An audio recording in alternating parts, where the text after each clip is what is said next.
This is Smart Women, Smart Power, a podcast that features conversations with some of the world's most powerful women. We feature thought leaders at all career levels, where we explore, among other things, the many contributions that women make to the fields of international business, national security, foreign policy, and international development. Does having women in positions of power influence the outcomes of decisions in these fields? Why or why not?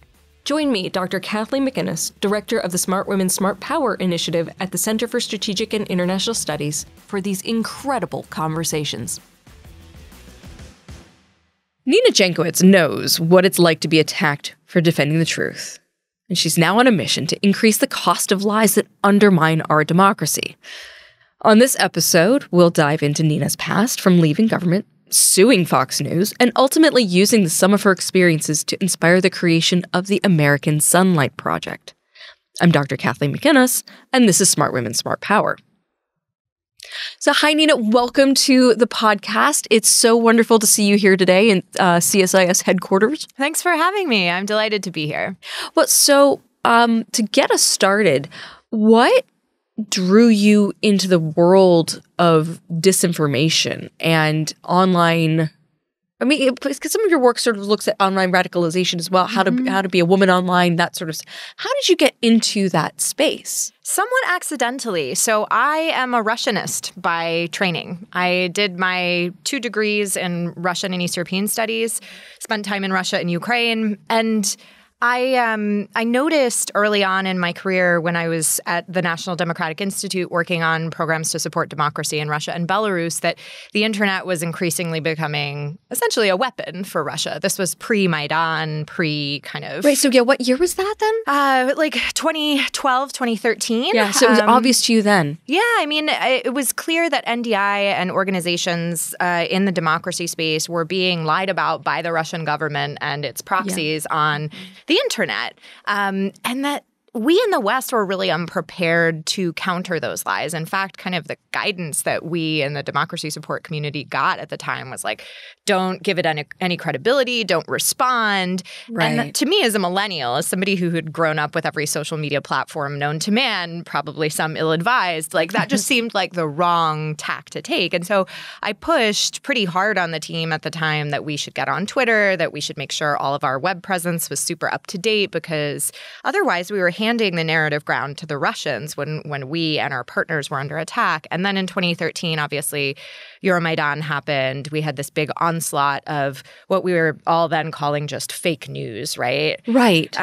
Against Ukrainians. And that's when it really became clear to me. And that's when I decided, I want to go do something in the field, first of all, because I was in my mid-20s at the time. And I was like, if I'm going to do it, now's the time. Yeah. I don't have kids, not a lot of possessions. Let's go. So I went to Ukraine for a year and was supposed to be doing research on kind of the ways that social movements use social media in order to get the word out. Euromaidan obviously had really it relied on Facebook and Twitter to kind of get its message out, both the pros and the cons of the kind of abilities of social media. But when I got there, it was 2016. Fall of 2016. What else happened at that time, right? Consequential election, and watching that from Kyiv and the way that our partners, not only in Ukraine, but in the rest of Central and Eastern Europe, were grappling with the news, not only of Trump's election, but of the revelations about Russian interference in the U.S. election.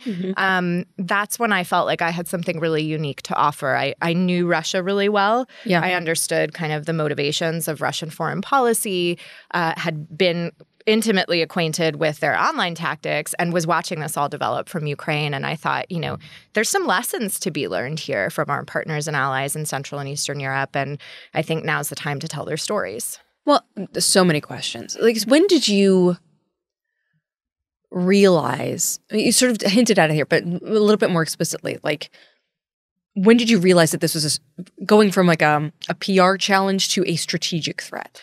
I think as early as 2013. At that point, we saw the Russian government, again, pushing back on U.S. government and its partners online in a very strategic and coordinated way. And for the most part, folks in that sphere really were not rising to meet the challenge, and I think relied on or thought we could rely on the power and strength of our institutions and information literacy to keep us afloat. Right? Yeah. And don't get me wrong, information literacy is one of the things I think we need to invest a lot in, but I think we thought it was much higher than it was at that time. So yeah, in 2012 and 2013, it started to become clear to me. And, when you're 25 and you're in your first and second job in Washington, you don't feel like there's a lot you can do. But for once in my career, my timing is not very good typically, but in 2016, 2017, I think I got the timing just right. And, it's been a really interesting time to be working on these issues. And my career's since taken me a little bit farther away from Russia, Ukraine, which I'm sure we'll get to. But I still think at the heart of it, it's this autocratic versus democratic struggle for the control of information. That's what we're talking about. And now those autocratic trends have come here to the States. It's a struggle for the control of information towards the end of building systems of either authoritarian or democratic systems of governance, right? Yeah. It's amazing to me how this has truly been a main line of effort for Russia. Absolutely. Right? Yeah. And not just against us for the past 8 years. My first book, How to Lose the Information War, looks at how this has been a key part of Russian domestic and foreign policy since, you could say, 2005, if we're talking about kind of the modern online information environment. If you go back even further, obviously, you've got, the propaganda of the Soviet years, which Thomas Rid writes about in his book, Active Measures, and chronicles in a really, really interesting way. But obviously, this is something the Russians are very practiced at, and that playbook has been replicated in other autocratic states around the world. And frankly, parts of it have been lifted and employed in our own country as well. Yeah. If I could sort of delve into that a little bit more, at Smart Women, Smart Power, we'd actually been doing some research on Russia, its utilization of gender and as a mechanism for promoting, promulgating disinformation. Do you have any thoughts on what you're seeing or trends that you've noticed or anything? Absolutely. This is actually one of the reasons I got into the study of online harms of women. So when I was researching for my first book, I kept running into these women in places like Ukraine and Georgia who, we'd be talking about some deep foreign policy issue and they'd stop me and they'd say, Nina, I actually want to talk to you about something personal, if that's okay. And as kind of a pseudo-journalist, you never you never stop somebody when they say something like that. Yep. And they'd tell me about the ways that these shadowy forces online were denigrating them sexually, either in that era kind of putting them into what we call cheap fakes, so not deep fake sexual imagery, but like superimposing their face on someone else's body. One woman had a sex tape that was alleged to be her shared. Actually, it wasn't her, and she was able to disprove that, but other women weren't so lucky. Russia has a history of going after women who oppose it with sexualized, sorts of lies that, especially in countries like Georgia and Ukraine, which are quite patriarchal, quite misogynistic, they find fodder. And so this is when I started to really research gendered disinformation. I've also looked at the ways that Russia uses it domestically. And if you look at Russian state media coverage on RT, on Channel One, and other state media outlets, the ways that women are portrayed, it's just very black and white. It's like either she is a saint, she's the Mother Teresa, she is a mother, look at her, the self-sacrifice, or it's this crazy woman who's gone totally off the deep end. There is no in between. You either do it all or you are doing nothing. And it's very, very gendered. Russia also tries to report on gender equity. So it'll be like, look at this, parliamentarian in the Duma. She's amazing doing it all. But on the other hand, they don't report on the things like the decriminalization of domestic abuse in Russia, right? So they try to have it all and claim that Russian women are in a great spot. But in reality, they're pushing these gender dynamics, which are replicated in the coverage and propaganda that they spread abroad as well. Well, and it points to the need for deeper dives than just representation when it comes to gender, right? And gender equity. Like, I think a lot of the discourse focuses on having women in these positions. That's important. That's great. but there's a deeper story that has to be told. And also, women can be bad actors in these situations as well. So it's much more nuanced, isn't it? Yeah, absolutely. And in fact, a lot of the people who are spreading gendered disinformation and using gendered tropes against the likes of Kamala Harris or Hillary Clinton, and probably some Republican women as well in the Russian government, are women. Yeah. But the other thing, I get a lot of pushback sometimes when I'm talking to other disinformation researchers who don't understand the utility of doing gender disaggregated studies on disinformation coming from both foreign and domestic interesting. disinformers. Wow. Yeah, they're just like, well, it's just disinformation. Why should we care whether it's about gender or not? But there is a whole... Listeners, I just facepalmed. There is a whole kind of sector of disinformation that focuses specifically on marginalized communities, women, especially from Russia, LGBT communities, and people of color. And it's important to understand that because they're disproportionately affected. So that's become kind of one of my soapbox issues. It's also like if they're using these tools in these specific ways against these demographics.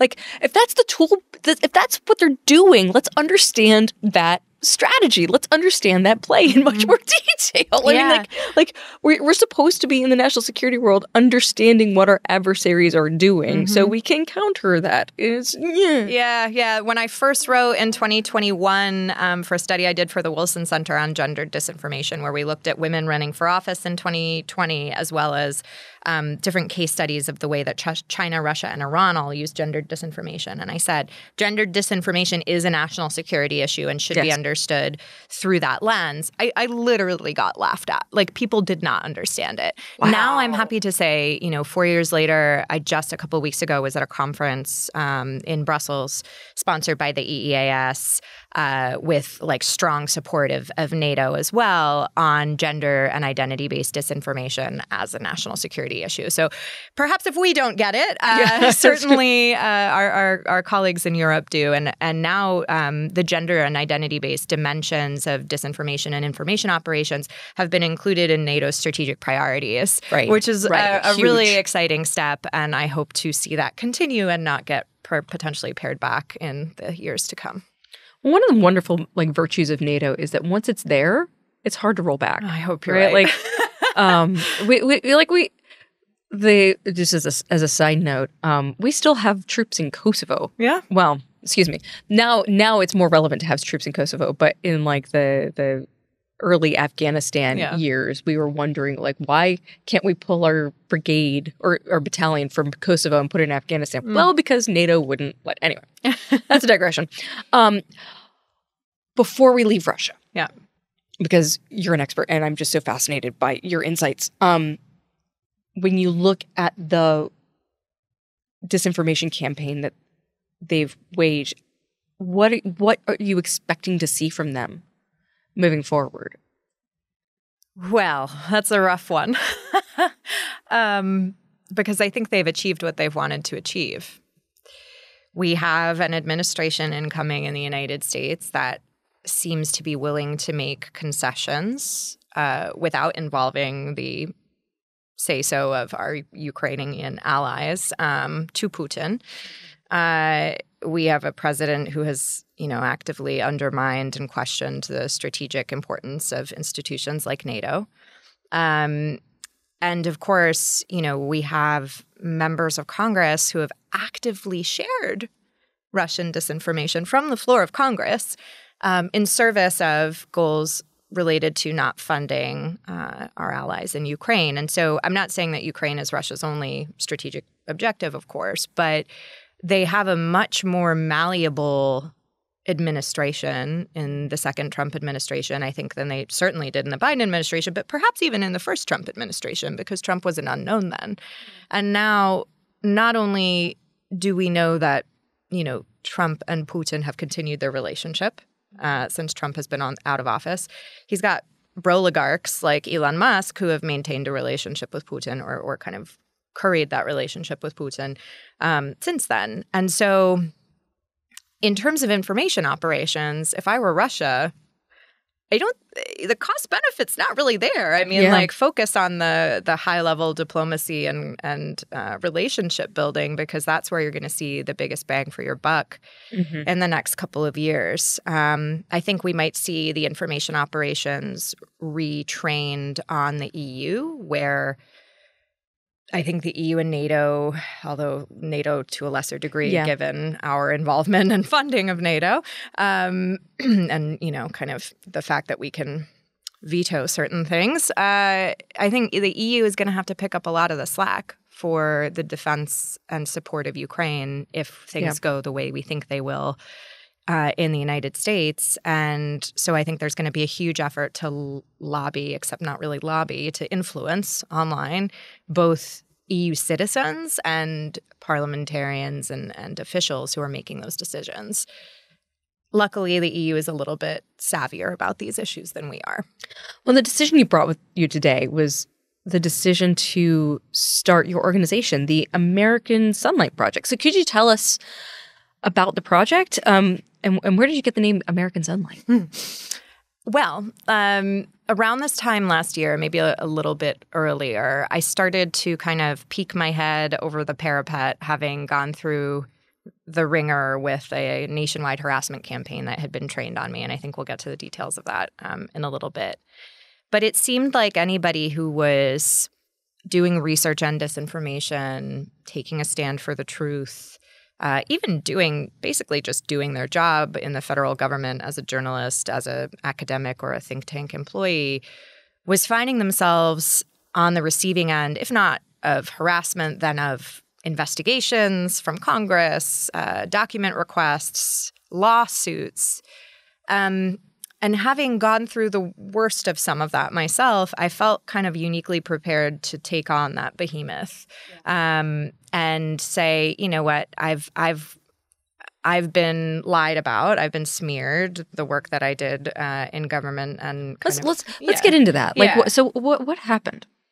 So in 2022, I was appointed to lead a body called the Disinformation Governance Board, which is admittedly a very bad name that I did not come up with. This was in the Department of Homeland Security. And I was essentially the person who was going to bring all of the different branches of DHS together to talk about this common threat of disinformation affecting the homeland. I'm sure, the listeners of Smart Women, Smart Power all know a lot about the Frankenstein that DHS is, but on the off chance that we have some who don't, DHS is a pretty disparate agency with a lot of Department of Homeland Security. A lot of different portfolios, right? You've got your Cybersecurity and Infrastructure Security Agency and also the Federal Emergency Management Agency, FEMA, which deals with natural disasters, and Customs and Border Protection, and the Coast Guard, and the Secret Service, right? They've all got portfolios that touch disinformation, and some had been doing work on disinformation, but there wasn't a real harmonization of efforts there, and that was my job. A very boring bureaucratic job to set policy for the department and convene people and herd cats. Right. Lovingly, right? Yeah. And this is, by the way, a normal thing to do in government land. For any given issue. And when I got brought in, my research and experience looking at similar efforts in other countries led me to recommend to my superiors that we be as transparent as possible in announcing the effort, who I was, what we were intending to do. Somewhere along the way in the game of telephone, that got quite bungled, and they decided to announce it in a very untransparent way that led, and I'm not excusing it, that led a lot of people to lie about what we were doing. Yeah. They said that, and this was mostly coming from Fox News, but also coming from Republican members of Congress, bloggers, influencers on both fringes of the political spectrum, to say that we were going to be a ministry of truth, that I was going to be President Biden's chief censor. Tucker Carlson said that I would have the power to send men with guns to the homes of Americans with whom I disagreed. Wow. Yeah. He also called me a highly self-confident young woman, which I think he meant as an insult. Yeah. Lots of whew. Yeah, but so when you have Tucker Carlson saying that Nina Jankowicz is going to send people with guns to your house if you say something bad on the internet, it turns out that people get really mad. Yeah. And so I had, by the way, at the time I was in the last couple of weeks of a pregnancy. I was about to become a mom. So hang on a second. You're hugely pregnant. Hugely pregnant. Your body's going through hell. Yeah. And this deluge of lies and hate comes at me, stemmed by Fox News and members of Congress who I believe are knowingly lying about me. They know that Nina Jankowicz is not going to do all of this stuff. They also attack me in viciously personal ways. I have a musical theater hobby, or at least I did before I had a child, and was attacked by, the right-wing media. And they found videos of me singing and made that out to be that, I was Satan somehow. Wow. It was. That's a leap. It was a lot. Yeah. Musical theater is pretty wholesome, right? I like a play. I like Yeah, but so it was rough, and I made the decision to resign. Yeah. Nobody needs that crap. Well, and I am not a stranger to online abuse. I mean, I study it, right? Yeah. And I had been exposed to it before, some pretty vicious campaigns, but nothing to the point of, weeks on end of people who were just lying about me. They doxed me and my family. I was recommended by a private security consultant that I hired to leave my home, but ended up electing not to because pregnant ladies come with a lot of stuff. And I was just a few weeks from giving birth, and I just didn't think it was – I couldn't Yeah, no, you literally can't – yeah, totally. Totally. We also had a dog and a cat at that point. So like 4 beings and a pregnant lady's giant pregnancy sleeping pillow and all of the things that come with it. So I didn't leave, but I also didn't get a lot of support from the Biden administration. They kind of were deer in headlights. They kept telling me it'll blow over. Of course it didn't blow over because it was convenient. It was political. Threat. It was making people money, frankly. I didn't find out until afterward. So obviously it was making Fox money, or else they wouldn't have continued to repeat my name and put my face on the screen over and over every hour on the hour for more than 3 weeks, and then almost every week until the end of 2022. But it was also making members of Congress money. They used me in fundraising emails after I resigned, which I didn't find out about until after I left. I could have withstood all of that if I knew that the administration had my back and understood the level of threat and said, you know what, we're going to be behind you 100% of the way. We're behind the work. We think it's important, which they clearly did, or else they wouldn't have created the group and brought me on. And I kept saying to them, I'm really happy to march my pregnant butt up to Capitol Hill and talk to Josh Hawley, talk to Chuck Grassley. I think I cut a pretty sympathetic figure right now for these family men. But I was told not to. And I think that was, a really big misunderstanding about how disinformation works and the ways that we can diffuse it. Right. Diffusing, to me, human connection is a key way to diffuse it. Yeah. It's hard to say the same things when you've interacted with somebody face to face. Yeah. That's a big misstep. Yeah. Yeah, and they didn't communicate very much at all. They put out a fact sheet a couple days too late. The secretary went and did the Sunday shows, and we've all been talking about the Sunday shows in the aftermath of the election, right? Those aren't the people that need to hear the message that the government needs to send. And, I wasn't willing to light 8 years of work on fire to be a cog in the wheel that at that point it seemed like the work wasn't going to go forward anyway. So I left and I had my baby, and the threats continued, the kind of disinformation and lies continued, and that's when I made the decision at the end of 2022 when I looked at the sheer number of times that I had continued to be talked about and referenced on Fox in a defamatory way. I made the decision to sue Fox for defamation, which wasn't easy either. Yeah. I just felt like somebody needed to stand up and say that when you are lying about people for profit and destroying their lives in the process, it is something that we should object to. Yeah. The courts make that really difficult here, particularly if you're a public figure. You have to prove what's called actual malice. So the people who you are alleging to have lied about you need to know that they were lying. And without going through the discovery process, it's really difficult to have that information. But I still felt it was important to take that stand and do that. And in the interim, I also had a cyber stalker I needed to get a protective order against who had been threatening my family and my son, who at that point was an infant.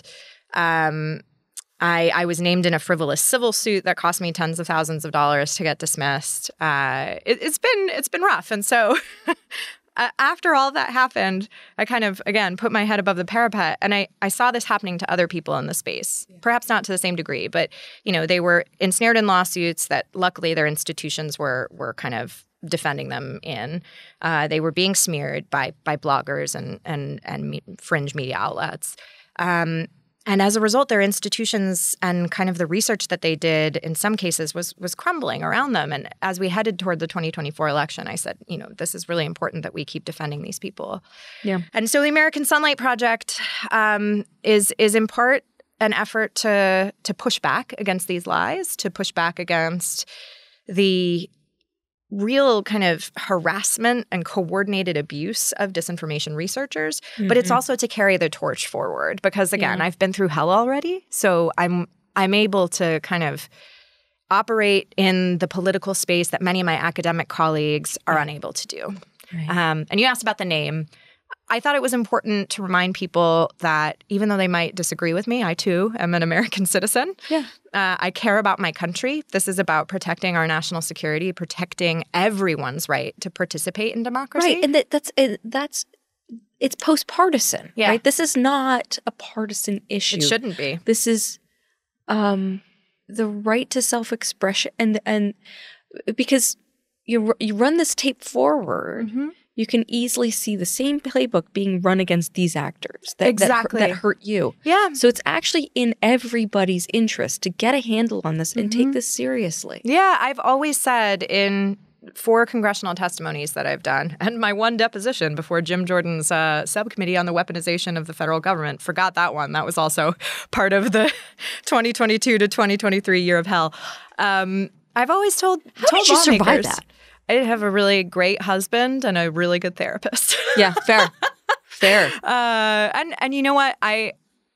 It's pretty flippant. But the other thing that got me through was having my baby. I don't know how I would have survived if I hadn't had that grounding, just presence. Yeah, absolutely. Even today, when I get upset, it's one way to come back to earth is to see him running around, and now he's talking about volcano slugs and things like that all the time. And I'm like, they're tiny, crazy humans. Yes.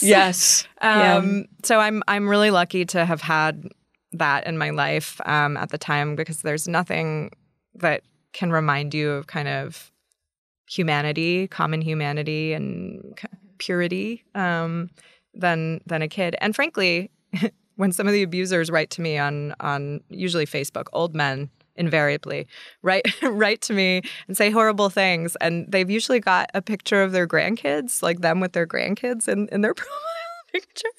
And so sometimes when I'm feeling really cheeky, I will do a little bit of OSINT about them, because they also have horrible OPSEC and IT security. So I can I'm not hacking them, but I can tell, okay, you worked here, you're a veteran, you did this, you've got these grandchildren, their names are X, Y, and Z, and they're it's literally ages. Posted on your Facebook page. This is not super sleuthing. No. It's literally right there. Yeah. And so I say, hey, your grandson's the same age as my son. My dad also served in Vietnam. My brother was a high school football player and now coaches our high school team. We've got a lot in common.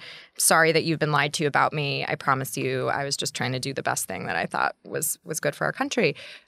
And sometimes they apologize, right? And so again, that human connection, that human factor, I think is so important. And it's one of the things that I think women bring to leadership more than our male colleagues do. And it's something I'm trying to carry forward. So in addition to doing research, we uncovered a Russian bot network. We're tracking the information laundering cycle, targeting disinformation researchers. One of the things we hope to do with American Sunlight in 2025 in this kind of brave new world of a second Trump administration is doing a lot more work getting outside of the Beltway and talking directly to people. It was hard to do that in our first year because we're kind of strapped for cash at the moment. But I want to go to places where we can find common connection and common cause, and perhaps present a completely nonpartisan take on information literacy. And here's why, these systems that we all use as our public square every day, they're manipulating you. Whether you're on the left or the right of the political spectrum, they're manipulating you. And here's how you make your way through them. And also, as much as I love and write for the mainstream media, I think we all need to think about ways to go direct to voters on social in a more accessible way. And so that's the sort of thing that I'm thinking about. And again, one of the things that I hope to bring in like the unique perspective that I have in my leadership of this tiny little nonprofit that will be 1 year old soon. Well, congratulations. That's Thank huge, you. making it 1 year soon. You sort of hinted on this, but or at this, but do you think your gender as a woman has had an impact on the decisions that you've taken, the decision to leave government, the decision to start the American Sunlight Project? Yeah, I think if I had been a white man leading the executive director of the Disinformation Governance Board position, I think the backlash against me would have been extraordinarily different. Yeah. Well, and again, like getting back to what you were saying earlier about the Russian playbook, right? There is an active campaign out there to undermine women. Yeah. And the bots find American women and do the same, right? Yeah, absolutely. Interestingly, there were Russian propaganda pieces that were essentially just the same reporting that Fox News did, but translated into Russian and slightly different visuals with a reporter standing outside of DHS, right? I mean, that was unsurprising. But I don't think that a man, even if he had a musical theater hobby, let's not forget John Ossoff used to be in a cappella groups. And that was a thing for like a second, and now no one cares. Even a guy with a musical theater hobby would not have been as ripe of a target. And in fact, they went after my pregnancy as well. I forget which one, but one Fox News commentator said, "How could you give a pregnant person such an important job?" And to their credit, one of the women on the panel said, "Because it's the law." But I mean, it was everything. And so, I mean, I think if I hadn't been bringing a child into the world, perhaps I would have stuck around a little bit more. But I also was so deeply disappointed in the Biden administration after all the pronouncements it made at the beginning of the administration, bringing more women, more people of color into political appointments, and then a very predictable line of attack happens, and nothing came from them. I mean, I think that had a lot to do with my leaving. I just really did not feel supported. And I worry so much about the signal that sends to other women and people of color considering entering public service. And in fact, I've had young women tell me that after seeing what happened to you, they're not sure. Yeah. They want to take on such a public stance. And that breaks my heart. So I try to equip people as much as possible with the tools they need to kind of withstand the pressure. And,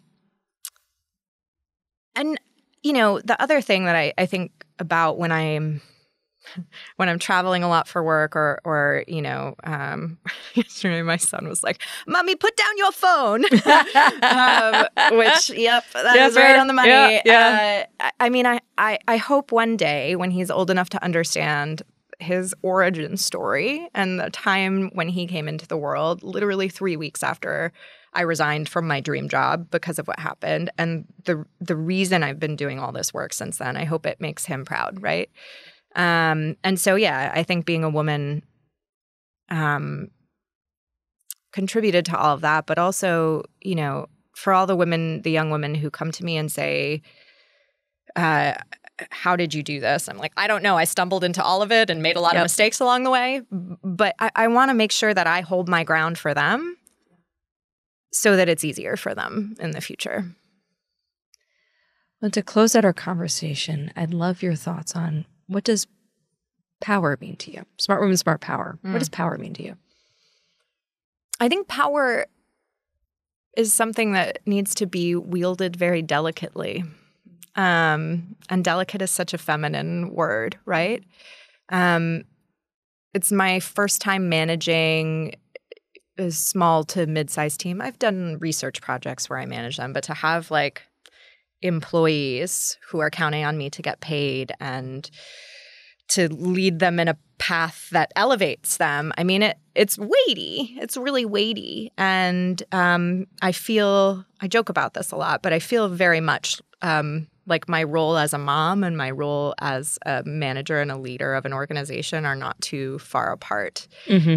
And I want what's best for my team, just as I want what's best for my son. And so when I think about that, I don't just think about strategically, what are we going to do for the organization? I want to advance them and help them and move them to a place where they're going to be better off because of that. And I think the same is true when we think about women's leadership of departments or countries. And I mean, it's one of the reasons I fervently believe we need more women in leadership, because it's chess, not checkers. But even that is too male of a metaphor. It's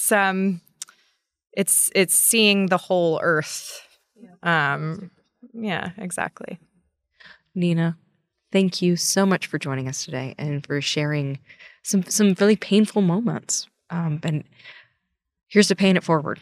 Thank you. Thanks for what you do. This is a wonderful endeavor, and I'm grateful for the opportunity to speak to you and your listeners. Subscribe to the Smart Women, Smart Power podcast on Apple Podcasts, Spotify, or wherever you listen to great content. Be sure to follow us on Twitter @SmartWomen, or you can follow me on Twitter @KJMcInnis1. Thanks for listening, and join us next time.